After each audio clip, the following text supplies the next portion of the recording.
Hello and welcome to some more Star Citizen. We're going to be looking at a bit of a state of the game for Alpha 4.2.1. There's been some reasonably meaty updates to ship flight, combat and balance in the latest 4.2.1 open PTU patch. It looks like CIG are trying to get ready for release within the next couple of weeks, potentially sooner rather than later as well. I wanted to talk about those latest 4.2.1 updates and the state of the game, state of the patch.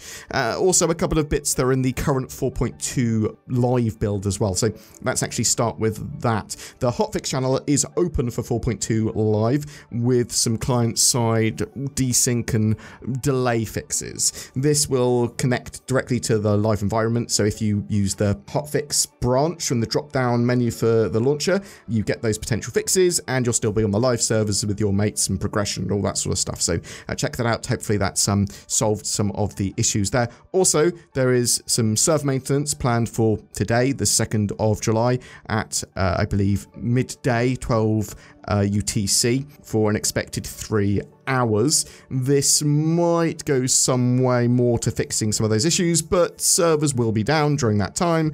That's likely come and gone by the time you've seen this video, unless there's been some issues and the server maintenance is a longer window than they first thought. The goal is for more stable, longer lasting servers which don't degrade, and there are less general issues with that people are having with server meshing and NPCs and all that sort of jazz. There are some new RSI sub items for July as well, so if you're a voluntary RSI subscriber, you get some cuddly cargo, and if you are an Imperator subscriber, you get the cuddly cargo and some toy cargo containers. These appear to already being or have been distributed to players and are available to place in 4.2 now. Also, want to reply to one of the most common questions I get asked. I've said it a few times already, but I will repeat it. Ground turbulence and ground wobble is turned off in Alpha 4.2.1. CIG has reiterated it will come back with a less intrusive way of giving that sort of taste of turbulence, that type of turbulence in the future. But, you know, yeah, as I said, not invasive, as some people just can't mine properly, or it's not enjoyable to mine when you're constantly having to readjust your position. Talking about Alpha 4.2.1, that's going to be the meat of this video. There was a new patch on the 1st of July, so the testing and focus is still on stability and bug fixes. The second life resource drive, that new event in the PT at the moment, they've increased the sort of reward speed for testing, so you can get to the top end rewards a lot quicker. With this event, you choose a corp in Stanton to support, and then you do sort of more industrial and retrieval focused missions for them. There are some combat ones, and go fight pirates or protect a ship, but a lot of mining and hauling missions as well. There's Wicklow recipe and mission updates, so no more RNG, so they're testing this, and they're having more appropriate costs for the ships that you now know what they are when you're trying to go for them. There's the executive ship component update, so executive hangar ships and Wicklow ships should be getting and keeping their upgraded components. Volt pistol, that's had some additional audio, VFX and overheat polish in the latest patch as well.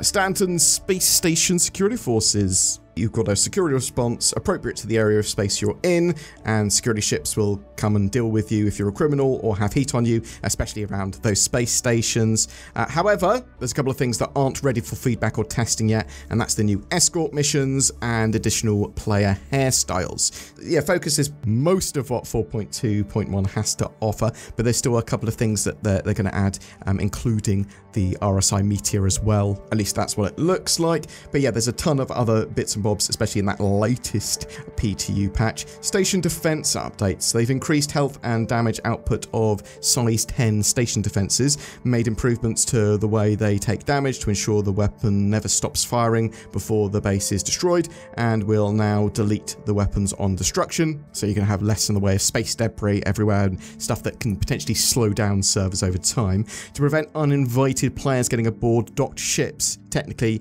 any ship near enough to station, we now teleport trespassing players out of ships they don't own unless in a party with the owner when within 5 kilometers of an ATC with teleport points. So think of it this way: when you're on a station where there's a lot of security and cameras, you're unlikely to be able to sneak aboard a ship. Now, in the future, that might change to a degree, but at stations with private hangars and that sort of stuff, I'm much more happy for that to be the case, where you go, no, you can't really sneak aboard ships like that. There's some mission updates as well. There's been further Wicklow recipe updates and general mission polish. There's been tweaks to the economy and medical supplies, increasing the premium, reducing the availability there for those.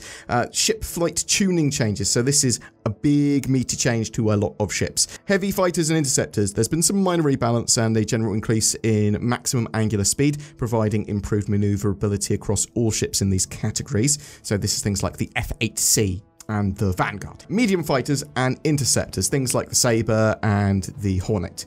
A comprehensive tuning pass has been applied to medium fighters to deliver more distinct flight characteristics per ship. Alien ships such as the Glaive, Scythe, Santok Yai and Reliant variants are included. Key adjustments focus on angular rotation max speeds, angular accelerations, linear accelerations, Gs, and SCM speeds. So some relatively big changes to those kind of ships and how they fly. Gunboats and other medium-sized ships. So I think this will include anything up to the size probably of like the Hammerhead. Several ships in this class have received updates aimed at refining flight dynamics, including angular rotation speed, linear acceleration, SCM and nav top speeds. We do know that nav will be going away to a degree in the future when they have the new quantum travel experience, getting rid of nav and going, it's all one system, and if you've powered your quantum drive, you'll go faster. But anyway, we'll talk about that when that actually happens. There's been some other ship updates as well. The Ares Inferno, its weapon, its big Gatling weapon, has had its spread reduced. Apparently it's quite significantly, and yeah, it will give you some good improved accuracy. The 400i has, again, an additional size 2 power plant and cooler. The Mercury Starrunner, my favourite ship. They've increased the quantum fuel capacity for extended travel range. There's been a slight buff to critical health hardpoints, and they've retained previous boosted top speeds. Anytime they buff my beautiful boy, I'm going to be happy. There's some salvage ship balance as well. They've reduced the Reclaimer hull scraping efficiency and increased the Vulture and Fortune efficiency. And they've made various ship mission and location fixes, as well as redressing a load of client and server crashes over the last couple of patches as well. There are still some known issues in that latest patch, and let me go through a few of them. It's a relatively tame known issue list. CIG are still trying to make adjustments and have a couple of things to put in before the patch goes live, like the RSI Meteor, and test a couple of other things and just generally refine the patch. But yeah, known issues. The ArcCorp rewards for the new event, they give incorrect liveries and weapon and armor variants. While attempting to move equipped items, there's a chance it will return to your inventory. Items equipped can't be dragged to the player's hands, and they sort of drop, or there's no attachment point. Vehicle weapons are not interactable or usable on the Fury series, Pulse, P-52, Spartan and Cyclone series. Naming ships, melting ships, or updating ship packages will delete any non-stock items that are fitted to the ship, including paints, rather than putting them in your hangar or whatever. If you interact with a turret or re-equip turret in the vehicle loadout manager with the Idris, then the gimbals are empty and the weapons and missiles are unable to be equipped to them. The Idris shields don't stop any laser weapons, except Panthers at the moment either. When placing items on the Lazarus elevator, then lowering it, there's a moderate chance that you'll lose all the items on it. The Argo ATLS can be placed anywhere on a cargo grid without following the SCU grid pattern. Bullets will not pass through the shuttle station's entrance curtain at Stormbreaker area of the Lazarus facility. Contested zone freight elevators display internal error when moving items to a warehouse. There's also a chance that delivery packages cannot be placed on delivery shelves in Pyro courier missions. As I said, pretty tame known issue list. You'll know just before this patch goes live, because CIG will start putting out RC release candidate patches and start to focus on bug fixes and optimizations, so just that for a couple of patches. But it's going very well. This could be going live, as I said, potentially within the next couple of weeks. At least that's what I think. What about you? What do you think? Are you playing 4.2.1 on the PT at the moment?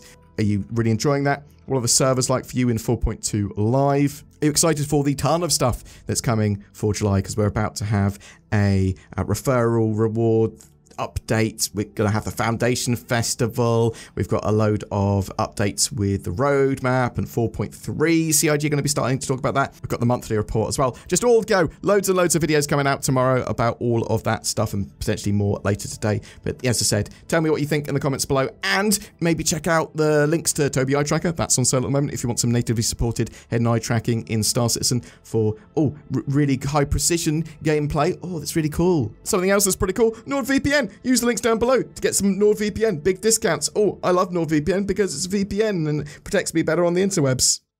Every month we have a ship giveaway, and July 2025 is no different. We're giving away a Prowler utility with lifetime insurance and a Star Citizen game package. All you need to jump into the game with a stealthy cargo ship. It's all you need to start your career as a hauler or maybe a pirate.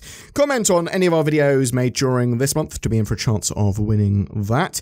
If you would like to further support the channel, consider becoming a channel member with the join button under the videos, or a Patreon. Links down below for that. And there's loads of other links that you can help support the channel with, from Game Glass to THRUSTMASTer, loads of products that you will potentially want for your Star Citizen experience. Thanks so much for watching. I hope you have a great month, and I'll see you in the verse.